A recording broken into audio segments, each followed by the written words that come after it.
La population burundaise connaît un taux élevé de chômage dont une grande partie est composée par la jeunesse.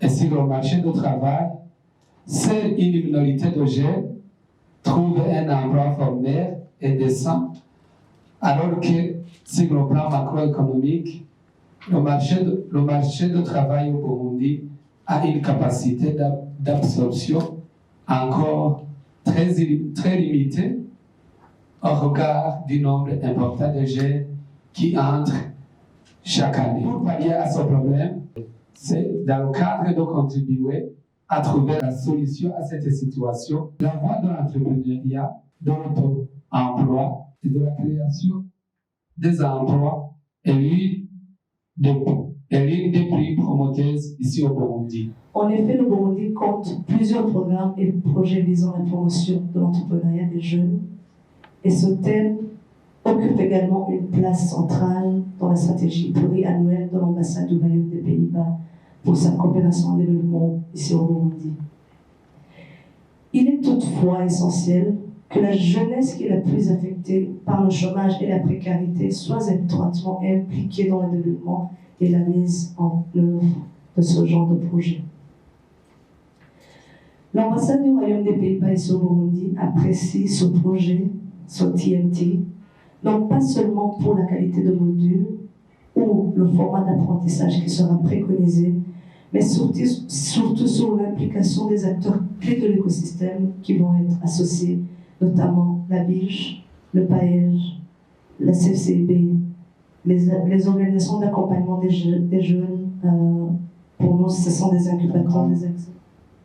Qui représente plus de 60% de la population burundaise.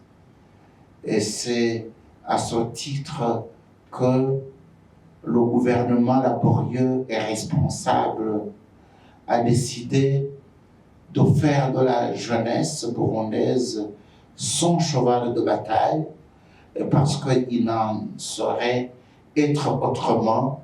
C'est le fer de lance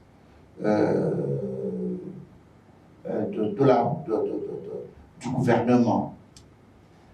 Nous saluons donc cette initiative des Pays-Bas à travers l'ambassade des Pays-Bas à Bujumbura et cette prestigieuse université Maastricht School of Management qui possède une expérience avérée dans l'entrepreneuriat. Pourquoi ce choix sur l'agriculture? Comme la représentante de l'ambassade l'a dit, l'agriculture représente plus de 40% au niveau du PIB, mais en plus de cela, l'agriculture occupe plus de 80%, même plus de 85% de la population burundaise. Traditionnellement, les produits d'exportation que le Burundi exporte depuis des décennies sont des produits de l'agriculture, à savoir essentiellement le café et le thé.